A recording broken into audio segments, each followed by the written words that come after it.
Assalamualaikum warahmatullahi wabarakatuh dan selamat pagi semuanya. Kita akan lanjut materi prakarya dan kewirausahaan di bab 2, yaitu rekayasa di bidang konversi energi. Semoga kalian semuanya tetap dalam kondisi sehat walafiat sehingga bisa mengikuti kegiatan KBM daring ini dengan baik. Berikutnya, jadi kita akan masuk bab 2, yaitu rekayasa bidang konversi energi. Nah, di sini yang dimaksud dengan konversi itu adalah melakukan suatu perubahan energi dari kondisi, salah satunya ada energi ini cahaya atau surya diubah ke listrik. Ini contoh salah satunya. Kemudian ada lagi, ini ada energi angin, kemudian diubah menjadi ke energi mekanik, kemudian diubah ke energi listrik. Kemudian di sini ada namanya PLTMH. Jadi di sini adalah pembangkit listrik mikrohidro. Ini yang kecil, jadi ini adalah dari tenaga aliran air berubah bentuk energi mekanik, kemudian melalui suatu generator berubah menjadi energi listrik. Kemudian ini masih sama gitu, aliran air di kran, kemudian menggerakkan turbin, kemudian dibantu dengan fan bell untuk menggerakkan yaitu sebuah dinamo sepeda. Kemudian menghasilkan listrik. Ini termasuk bagian daripada konversi energi yang sederhana sekali, dan ini bisa dicoba. Oke, tadi ada beberapa berkaitan dengan contoh konversi energi. Nah, kemudian kita akan masuk yaitu perencanaan usaha bidang konversi energi.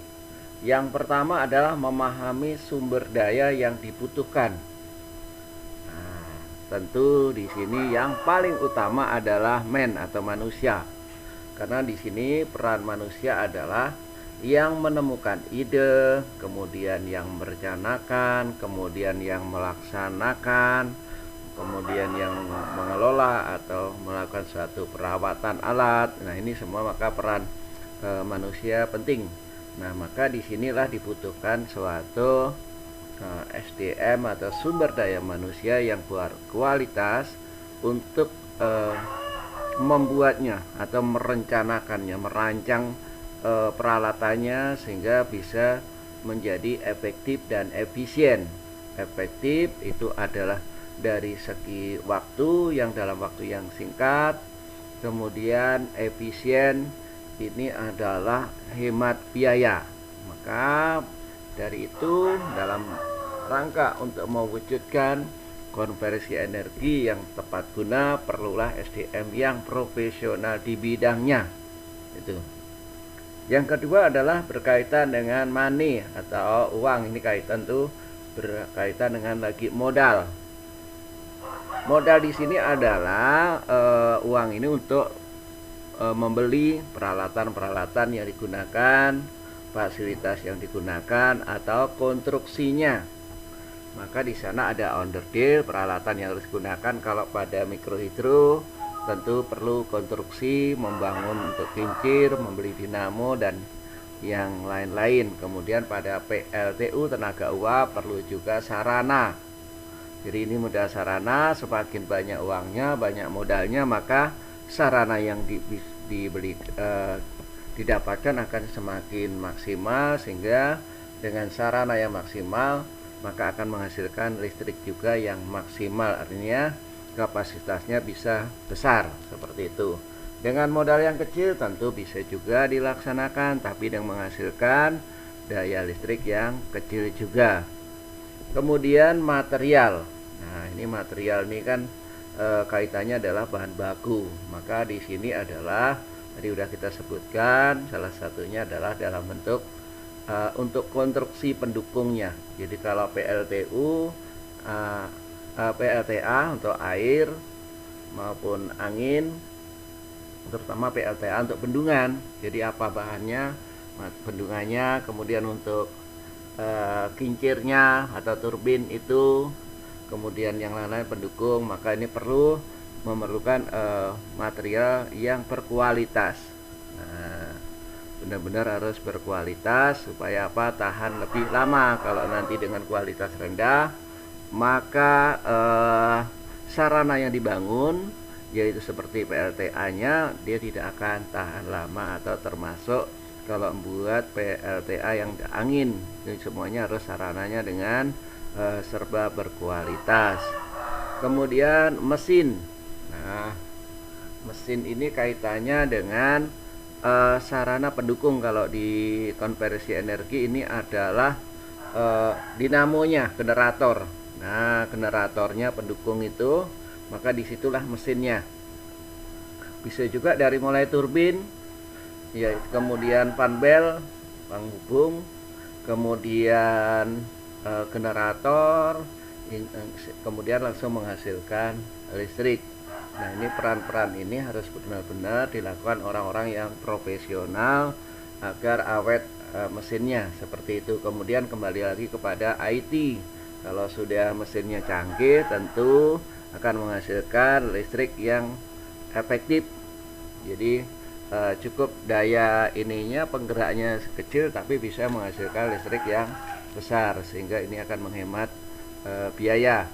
Kemudian yang berikutnya adalah metode atau strategi atau cara mengerjakan. Maka ini perlu dirancang sedemikian rupa, perlu orang yang SDM yang profesional, bagaimana metode menjalankan prosesnya untuk konversi energi. Jadi harus benar-benar pada saat merencanakan sudah dilakukan suatu penelitian, uji coba, sehingga ini bisa efektif, sehingga metode yang digunakan benar-benar efektif dalam rangka untuk menghasilkan energi yang maksimal. Nah, dari sumbernya yang bahannya minimal, kemudian menghasilkan suatu energi yang bisa maksimal. Kemudian terakhir adalah market. Market ini kaitannya dengan pemasaran. Nah, pemasaran di sini adalah kaitannya dengan promosi. Jadi karena ini listrik digunakan, ya tentu kalau sekarang sudah ada PLN, ada dari ini negara, maka dicari lokasi-lokasi yang belum ada PLN, sehingga ini bisa membantu masyarakat, sehingga sangat diperlukan masyarakat. Begitu selesai dibangun, masyarakat antusias itu sebagai konsumen. Jangan kemudian kita masih membangun konversi energi yang sederhana yang sudah ada PLN-nya, sehingga itu tidak memberikan manfaat yang maksimal. Kemudian berikutnya adalah merencanakan administrasi usaha. Ini kaitannya dengan pembukuan. Jadi proses pada saat konversi energi sudah berjalan, maka perlulah dilakukan satu persiapan administrasi yang maksimal dengan sekarang itu berbasis digital atau berbasis teknologi. Maka ini perlu dipersiapkan juga dengan semaksimal mungkin, bisa dikolaborasi antara manual dengan digital, karena ada hal-hal yang masih belum bisa dilakukan dengan digital karena harus menggunakan aplikasi khusus. Apalagi kalau ada daerah yang tidak ada jaringan internet, maka tidak bisa dilakukan dengan digital, maka bisa dilakukan dengan manual. Berikutnya adalah sistem produksi peralatan konversi energi listrik. Nah, nanti ada pertama ada pembangkit listrik tenaga air atau PLTA, kemudian pembangkit listrik tenaga angin, masih juga PLTA, kemudian ada pembangkit listrik tenaga uap atau disebut juga dengan PLTU. Kemudian ada lagi yaitu pembangkit listrik tenaga surya. Nah, atau disebut juga dengan PLTS begitu. Nah, kemudian kita akan mulai pembahasan berkaitan dengan pembangkit listrik tenaga air atau disingkat menjadi PLTA. Nah, kaitannya ini adalah pengubahan daripada atau disebut juga dengan ini hydropower adalah energi yang diperoleh dari air yang mengalir. Nah, ini jadi hydropower itu atau PLTA ini adalah energi yang diperoleh dari air yang mengalir. Tentu ini selama mata airnya masih ada, maka dia tidak akan pernah putus sumber energi ini atau air yang mengalir. Nah, kemudian di sini ada contoh yaitu hydropower plant. Jadi di sini kaitannya adalah dengan hydropower tadi yaitu apa? Energi yang diperoleh dari air yang mengalir. Di sini ada bendungan, kemudian dirancang sedemikian. Di sini dari bendungan air ini dialirkan ke sebuah turbin, turbinnya berputar. Maka di sini di atas ada transformator, kemudian ada generator ya, dihubungkan dengan generator, kemudian di sini ada transformator, ada kontrol panel ya, kemudian ada power utama, ini dialirkan ke masyarakat seperti ini. Di sini ada turbin yang di bawah nih.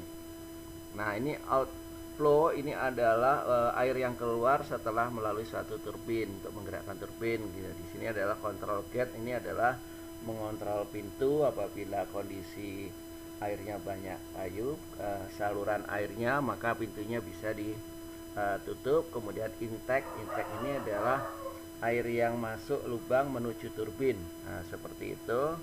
Kemudian ini ada penstock, ini adalah proses untuk mengontrol juga kondisi di sini. Nah, ini maka prosesnya kurang lebih seperti ini. Inilah proses hydropower yang canggih. Jadi ini bendungannya sudah mahal. Ada bisa yang lebih sederhana menggunakan kincir ya. Kincir itu dia berfungsi sebagai turbin, tapi dia lebih sederhana seperti itu. Nah, ini juga gambar dari PLTA juga. Nah, di sini ada air masuk juga dari lewat sini. Ini di sini ada turbinnya, kurang lebih sama. Ini memutar. Nah, di sini air mengalir mengubah turbin yang berputar, maka dari air mengalir berubah menjadi energi mekanik.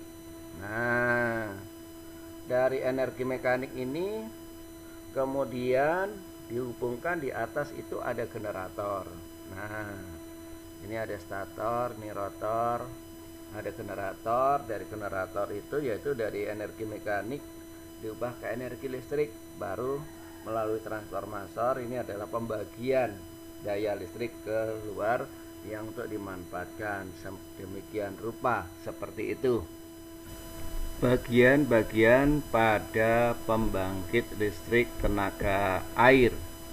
Yang pertama ada bendungan, kemudian ada turbin, kemudian ada generator, dan yang keempat yaitu ada jalur transmisi.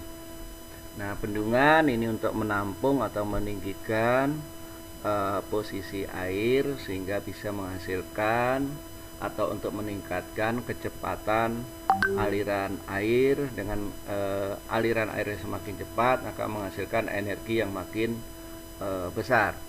Kemudian turbin itu adalah untuk pemutar dari aliran air dihubungkan sebuah kincir kemudian ke turbin seperti itu atau sebagai turbin.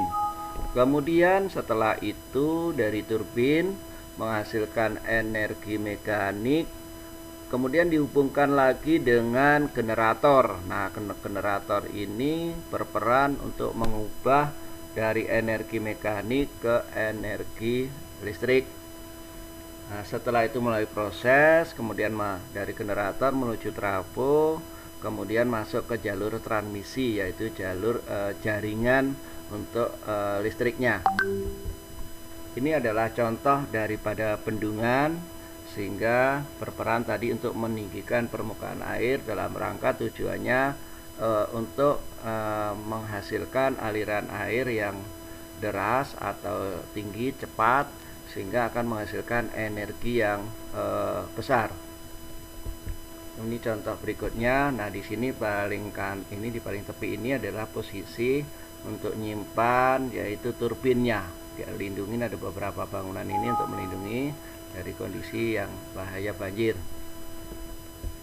Nah, kemudian kalau tadi sudah turbin, ini adalah di bagian dalamnya, yaitu di luar ada kincirnya. Bisa juga airnya lewat ini sebelah kanan ini airnya mutar hingga memutar turbin ini. Nah, ini contoh turbin. Ini juga ada turbin di bawah, jadi berperan kayak model kipas. Kalau dipompa itu ada peran sebagai turbin untuk menggeraknya. Nah, sehingga turbin itu didorong oleh air menghasilkan energi mekanik, kemudian dihubungkan ke generator seperti itu. Nah, ini adalah contoh generator. Nah, ini di sini ada turbin, di luar ini di tepi sini, kemudian dihubung ke dalam ada generator. Generator ada semacam kumparan. Dari generator baru dihubungkan dengan terminal box atau trafo. Oke, kemudian dari generator atau kemudian terminal box baru dihubungkan dengan transmisi untuk menuju ke rumah pelanggan atau ke pelanggan yang memerlukan listrik. Kemudian di sini ada komposisi PLTMH, yaitu bagian-bagian dari pembangkit listrik tenaga mikrohidro. Nah, pembangkit listrik mikrohidro ini adalah pembangkit listrik atau PLTA yang sederhana. Ini contohnya adalah ini sederhana sekali. Nah, ini adalah contoh PLTMH, yaitu pembangkit listrik mikrohidro yang sangat sederhana, yang sering ada di kampung-kampung seperti itu. Nah, kita lanjut tadi. Kemudian, nah, komposisi PLTMH yaitu pertama ada air sebagai sumber energi penggerak turbin atau berupa aliran air. Kemudian ada turbin, yaitu mengkonversi energi dari energi aliran air berubah menjadi energi mekanik. Kemudian setelah itu yang nomor 3, dari energi mekanik tadi, turbin dihubungkan lagi ke generator. Di generator, yaitu dari energi mekanik diubah menjadi energi listrik. Nah, di sini ada saluran air, kemudian ada panel kontrol tadi setelah generator, dan tadi ada kincir air. Jadi dari air mengalir masuk kincir air. Kemudian kelebihan dari PLTMH yaitu murah dalam pengembangannya, kemudian konstruksinya sederhana karena tadi kecil. Kemudian yang ketiga, tidak menyebabkan pencemaran baik udara, kemudian suara, dan yang lain-lain. Jadi tidak ada kaitannya dengan pencemaran.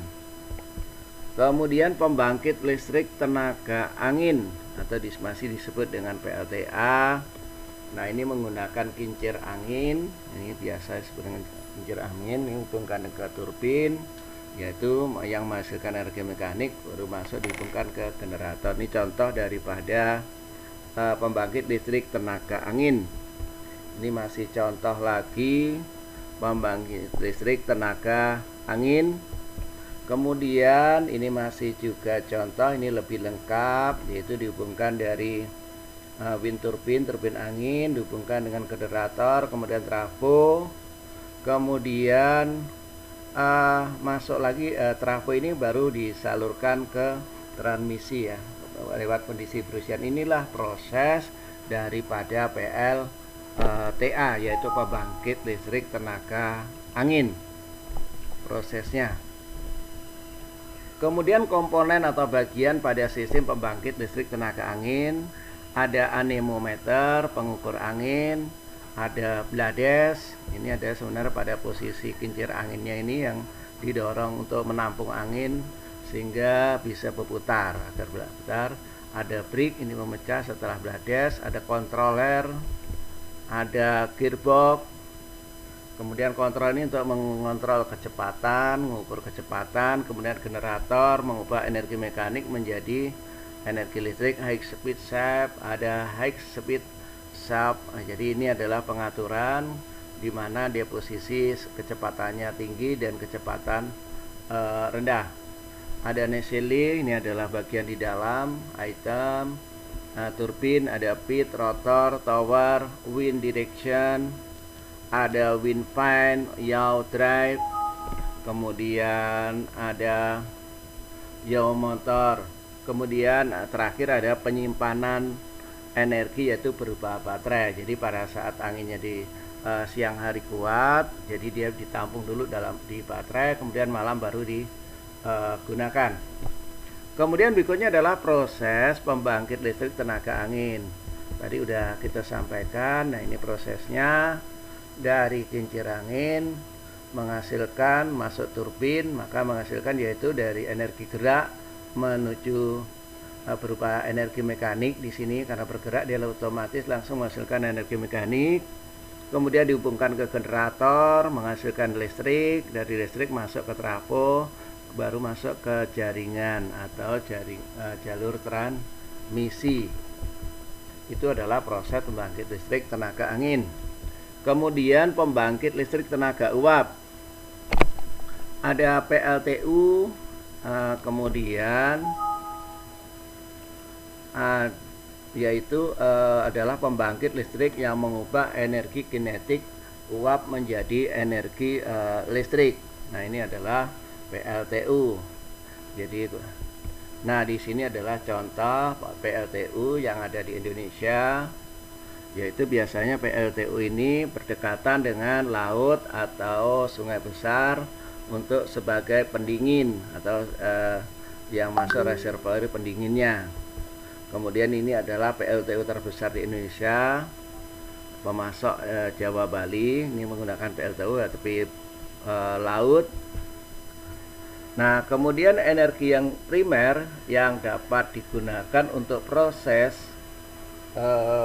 energi primer yang dapat digunakan untuk proses pembentukan uap, yaitu ada gas, kemudian gas alam, ada LPG, hidrogen, dan biogas. Seperti itu. Kemudian ada minyak bumi dan sejenisnya atau turunannya. Kemudian contohnya ya pertalit dan sejenisnya, yaitu pembakarannya, ada solar. Kemudian ada biomasa, yaitu bahan yang bisa dibakar seperti kayu, sampah, dan kotoran binatang. Kemudian ada nuklir, nah ini juga bisa untuk PLTU. Kemudian ada geotermal dan sinar matahari, jadi pemanasannya dengan sinar matahari atau surya.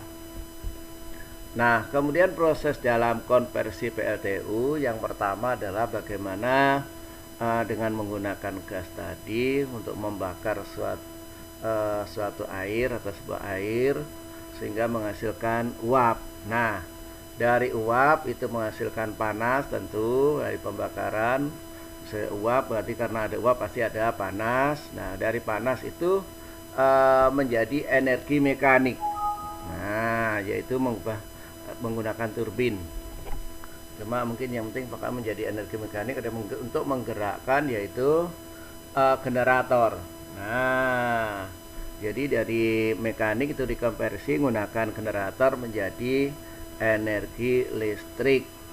Nah, kemudian ada proses kondensasi, itu adalah pengaturan pengubahan dari energi mekanik ke listrik, kemudian listrik disalurkan lagi ke transmisi. Kemudian ada pembangkit listrik tenaga surya. Nah, di sini yaitu PLTU adalah pembangkit listrik yang mengubah energi surya cahaya menjadi listrik.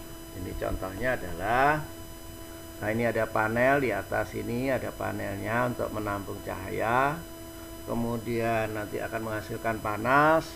Dari panas itu masuk untuk mengubah dalam bentuk energi mekanik, masuk generator kemudian mengubah dari energi mekanik ke energi listrik.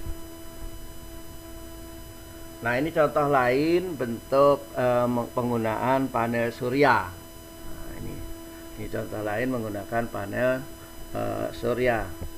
Ini masih PLTS sama contoh-contoh daripada gambar panel surya. Nah, kemudian kelebihan daripada PLTS ini, jadi maaf bukan PLTU tapi PLTS. Nah, ini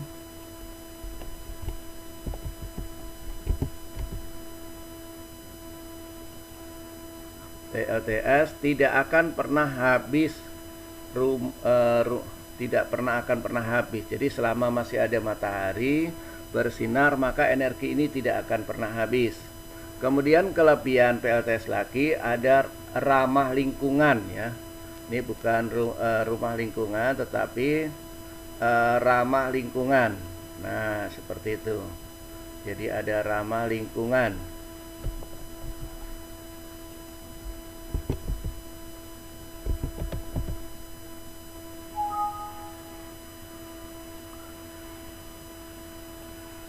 Ramah lingkungan, kemudian sedikit perawatan, jadi tidak banyak bermasalah. Kalau PLTS itu tinggal dipajang aja karena memang panelnya itu bisa tahan untuk lama sehingga tidak banyak harus perbaikan.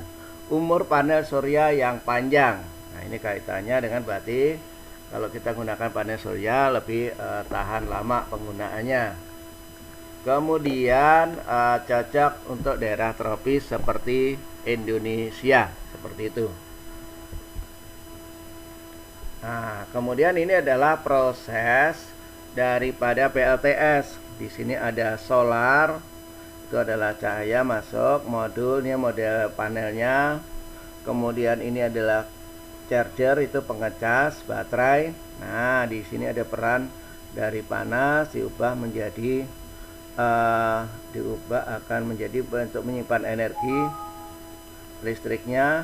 Nah, kemudian untuk mengubah energi listrik di sini di charger controller ini dari panas diubah menjadi listrik, kemudian energi listriknya disimpan pada baterai. Nah, diubah ke baterai sehingga kalau malam nanti ini masih berfungsi karena baterainya keluar ke inverter pengaturan untuk ke AC. Kalau ke DC berarti ini langsung karena DC itu menggunakan baterai itu menggunakan DC, seperti itu. Jadi siang hari dia nanti mataharinya bersinar menghasilkan energi listrik menyimpan pada baterai. Kemudian malamnya baterai mengeluarkan energi untuk menghidupkan lampu. Nah, kemudian berikutnya adalah masuk break even point atau BEP. Nah, peran dari BEP adalah analisis untuk mengetahui batas nilai produksi suatu produksi sebuah usaha. Ini sebuah usaha mencapai titik impas ya, di mana tidak ada untung dan tidak rugi. Kemudian BEP ada terbagi dua, ada BEP produksi dan BEP harga. BEP produksi adalah total biaya yang digunakan dari mulai pembelian bahan keseluruhan, kemudian alat habis pakai, kemudian biaya produksi, upah, dan yang lain-lain termasuk pendistribusian. Itulah total biaya keseluruhan dibagi dengan harga jual, maka akan mendapatkan BEP produksi. Kemudian berikutnya adalah BEP harga, jadi total biaya keseluruhan dibagi dengan jumlah produksi yang dihasilkan, berapa kerajinannya, membuat berapa dari total biaya tersebut. Dari perhitungan BEP produksi dan BEP harga, kemudian kalian nanti harus mencari harga penjualan suatu produk, sehingga setelah ketiga variabel didapat, kalian akan bisa menghitung laba seperti itu. Nah, untuk itu tugas berikutnya adalah kalian merencanakan membuat BEP dari suatu konversi energi yang paling sederhana Seperti contoh yang di awal-awal Bapak berikan, ada konversi energi yang paling sederhana. Silahkan Anda rinci dari mulai bahannya, pembuatannya, onderdilnya, semuanya total biaya Anda hitung. Setelah itu nanti Anda hitung juga BEP produksinya, kemudian Anda hitung BEP harga, kemudian sampai penjualan hingga menghitung laba. Di dalam pembuatan BEP ini minimal membuat produksinya adalah 5 buah. Jadi memproduksi 5 buah minimal. Dari situ nanti kalian kerjakan di buku tugas, kemudian difoto dan diupload di GC. Demikian semoga bisa dipahami karena BEP ini udah sering kita bahas di tiap bab pada PKBU. Sekian, terima kasih. Semoga bermanfaat. Semoga bermanfaat. Wassalamualaikum warahmatullahi wabarakatuh.